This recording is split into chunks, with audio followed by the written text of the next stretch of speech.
श्री कृष्ण के चरणारविंदों में शतकोटि नमन बंदन करते हुए मित्रों को, जिज्ञासुओं को, धर्म प्रेमियों को, ज्योतिष विज्ञान प्रेमियों को हर हर महादेव बम बम बोले नमः शिवाय।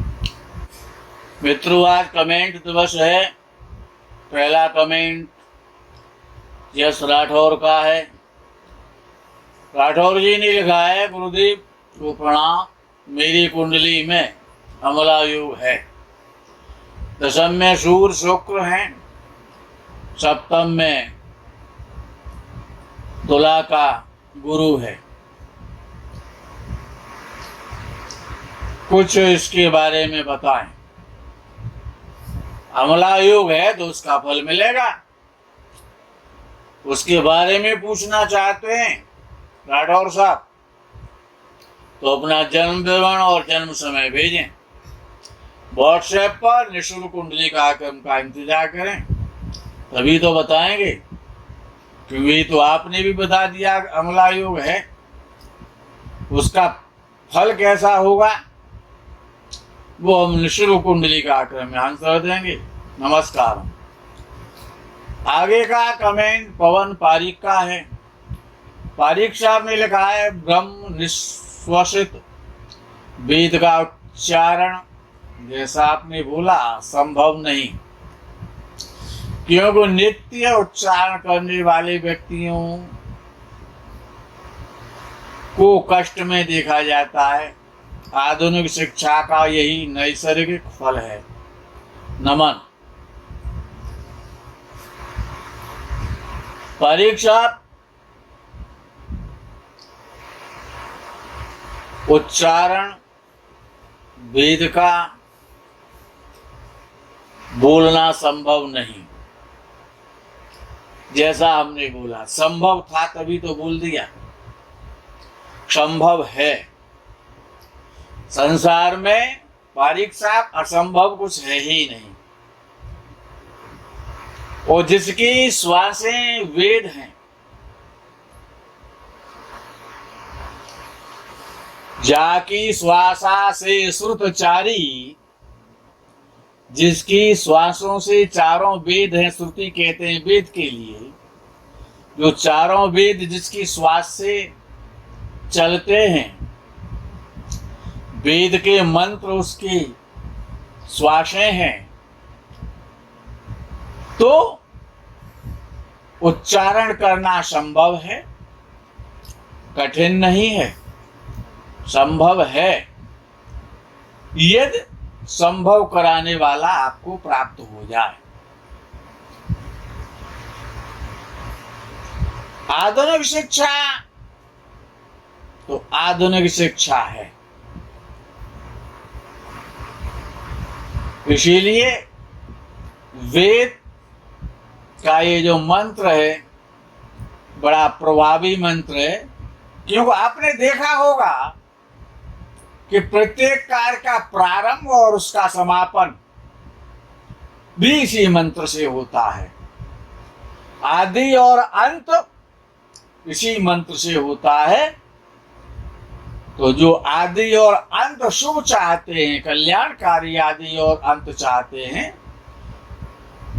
तो इस मंत्र का उनको चिंतन स्मरण वाचन करना चाहिए। नमस्कार। आगे का कमेंट प्रमोद कुमार शर्मा ने लिखा है। आप लिखते हैं, सर सादर प्रणाम। प्रमोद जी, आप सदा सदा चिरजीवी हों, प्रसन्न रहें। आगे का कमेंट प्रवीण कुमार वर्मा का है। उन्होंने हर हर महादेव बम बम भोले नमः शिवाय लिख करके भेजा है। प्रवीण जी, आप चिरायु हों, दीर्घायु हों, प्रसन्न रहें।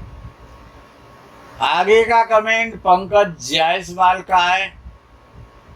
उन्होंने प्रणाम लिख करके भेजा है। जायसवाल जी, आप चिरायु हों, दीर्घायु हों, प्रसन्न रहें। आगे फिर पंकज जायसवाल ने दूसरा कमेंट और लिखा है। आप तो रत्नाकर हैं ज्योतिष के, जायसवाल जी, रत्नाकर का एक रत्न भी हमारे पास नहीं है। हाँ, रत्नाकर को देखा तो अवश्य है, लेकिन हमारे पास न हम रत्नाकर हैं, न हमारे पास कोई रत्न है। प्रयास करते रहते हैं कि आप लोगों को रत्न बताते रहें, आपको रत्न मिलते रहें, यही हमारी कामना है। नमस्कार। आगे सुस्मित ने कमेंट लिखा है, प्रणाम गुरुदेव, बम बम भोले नमः शिवाय, जय गो माता की। सुस्मित लिखते हैं, पौराणिक मान्यताओं में दैत्य कठोर तपस्या कर वरदान प्राप्त करते थे। उनके गुरु हैं शुक्राचार्य, जो भौतिक सुखों भोग विलास पर अधिकार रखते हैं। बृहस्पति की स्वराशि मीन में उच्च होते हैं। शुक्र और भृगु ऋषि के पुत्र होने के कारण वे विद्वान और नीतिवान भी हैं। कृपया मार्गदर्शन कर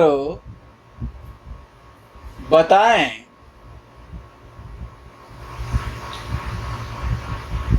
कि समस्त प्रकार के ज्ञान पर देवगुरु बृहस्पति का अधिकार है। क्या शुक्र देव को गुरु बनाकर कोई सिद्ध पुरुष बन सकता है क्या? शुक्र की ऊर्जा केवल भोगने के लिए है या बात आगे बढ़ेगी? सुस्मित, आपका विचार भाव तो अच्छा है, लेकिन विचार बहुत छोटा है, ज्ञानमय विचार नहीं है,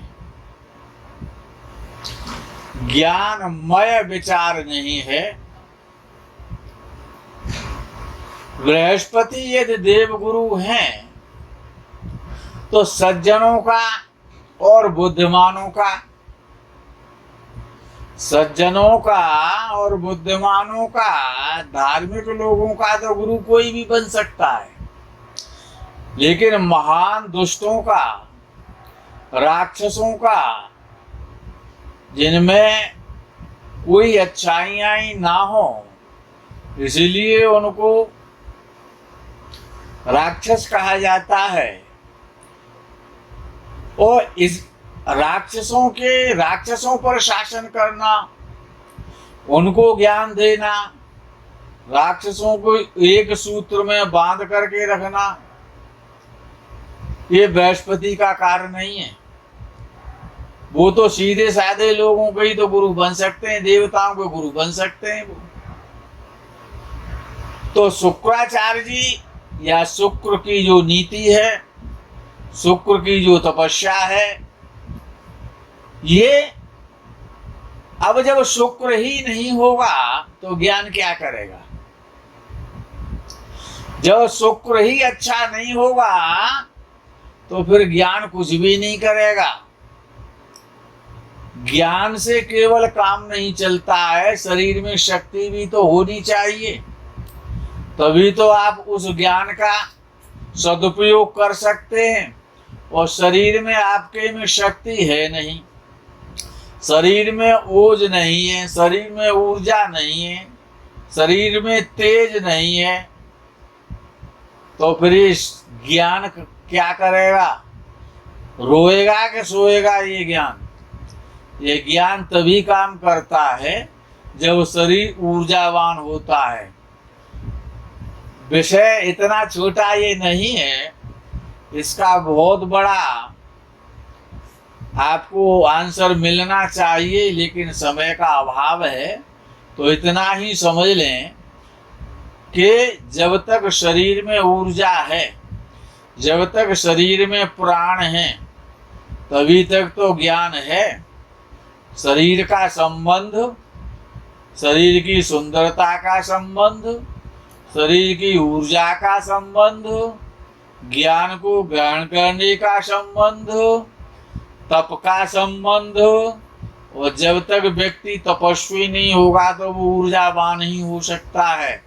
जिसमें ऊर्जा होगी और तो ये प्रश्न का उत्तर इतना सूक्ष्म में देना पड़ रहा है, उसको विस्तृत नहीं कर सकते। और बिना शुक्र की सहायता से तो सिद्धि भी नहीं मिल सकती है। शुक्र पर जब तक अधिकार नहीं होगा तो बात नहीं बनेगी। प्रमाण बहुत सारे हैं, उनको देना नहीं चाहते हैं। आप इस विषय को इतना सूक्ष्म और छोटा ना समझें। और मीन राशि बृहस्पति का घर है, लेकिन बृहस्पति बहुत अच्छा है। तो जब शक्ति को ज्ञान का घर मिल जाता है, जब शक्ति को और जब ज्ञान का घर मिल जाता है तो वो ऊर्जा और जो ज्ञान है वो दोनों में ऐसा तारतम्य हो जाता है कि व्यक्ति फिर विवेकानंद बन जाता है। विवेक में आनंद लेता है, विवेक के सागर में गोते लगाता है और वो विवेकानंद बन जाता है। इसीलिए बृहस्पति मीन राशि में ज्ञान के घर में जब ऊर्जा पहुंचती है तो उसका सही दिशा में, सही डायरेक्शन में उसका सदुपयोग होने लग जाता है।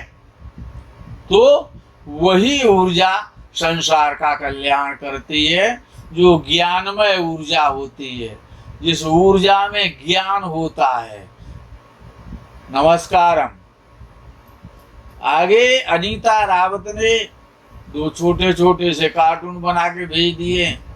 रावत जी आप प्रसन्न रहें, चिरायु हों, दीर्घायु हों। आगे का कमेंट एडा अनुराधा सिंह का है। आपने लिखा है अत्यंत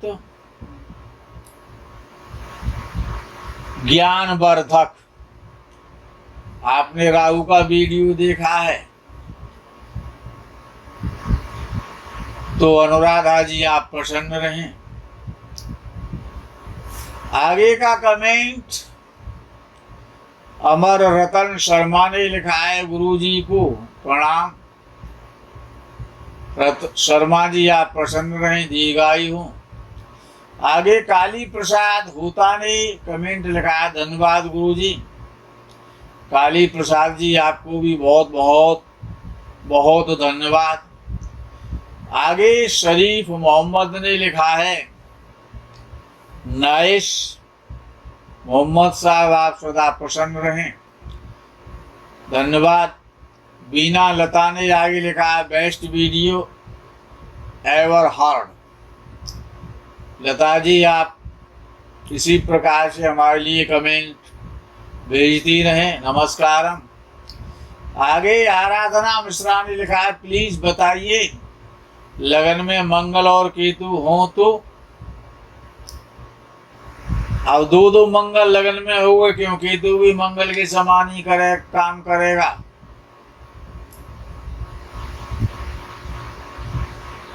अच्छे नहीं है, क्रोध देते हैं, अन्य बातों के साथ साथ क्रोध भी देते हैं और वैवाहिक जीवन में कष्ट देते हैं। नमस्कार। बीना लता ने लिखा है, हर हर महादेव। लता जी आप प्रसन्न रहें।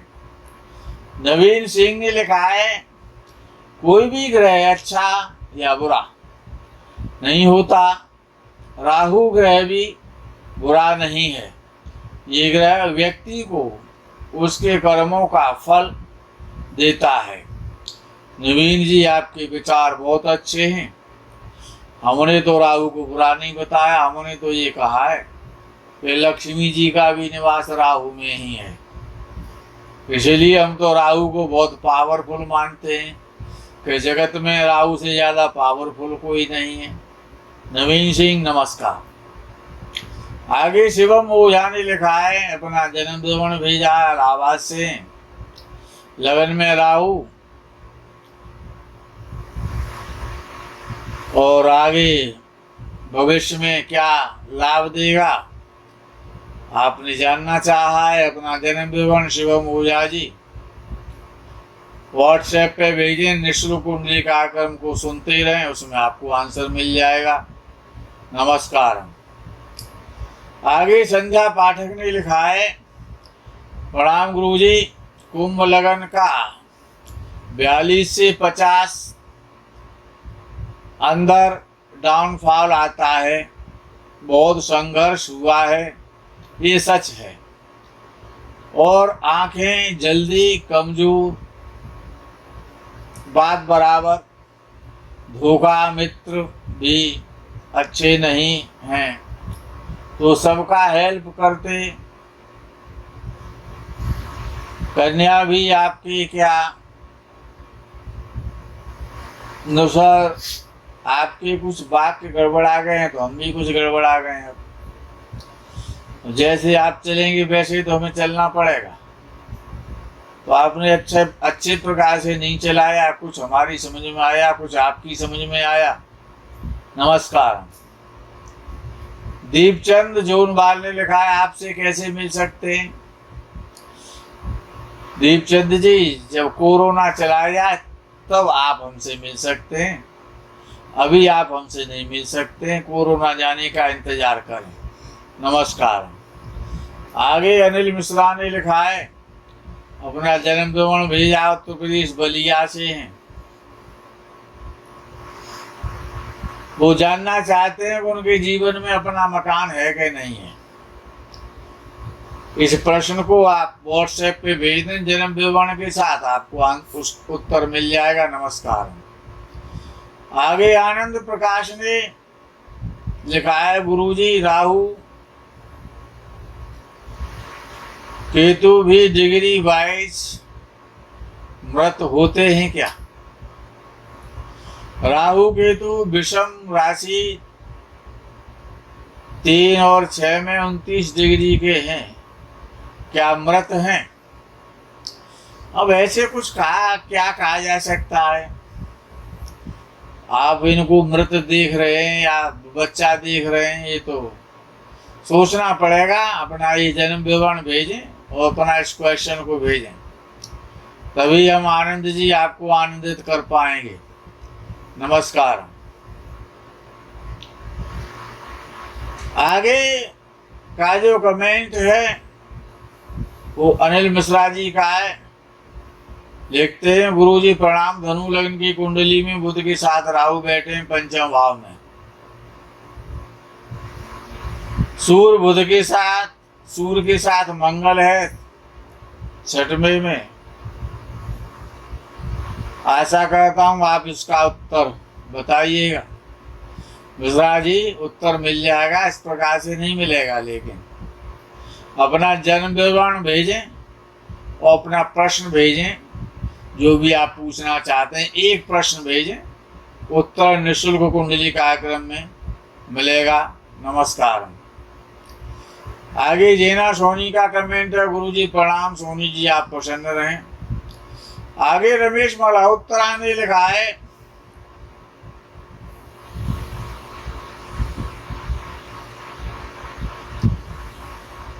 if Swarna,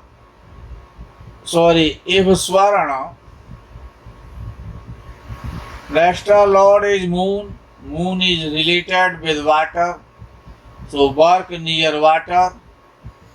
If Dhanishta Nakshatra, Lord is Mangal. Mangal is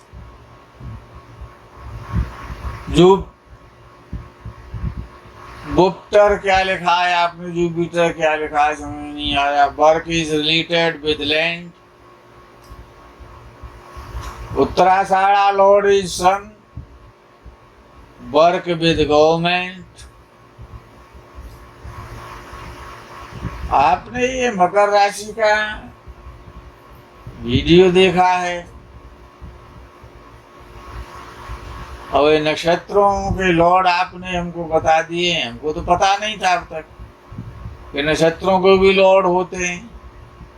उनका ये काम होता है कि ये इनके संबंध है, किसी का वाटर से है, किसी का गवर्न से है। ज्ञान का विषय है आपका। अच्छा लगा। अगर आपको हमसे कोई प्रश्न पूछना है तो आप अपना जन्म विवरण,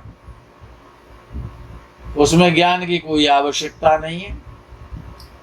हम प्रयास करेंगे आप जन्म विवरण भेजें और एक अपना उचित प्रश्न भेजें, हम आपको मल्होत्राजी आंसर अवश्य देंगे। नमस्कार। आगे फिर मल्होत्रा जी ने लिख दिया, आर यू टॉकिंग अबाउट लगन और राशि? First clear and clear logically.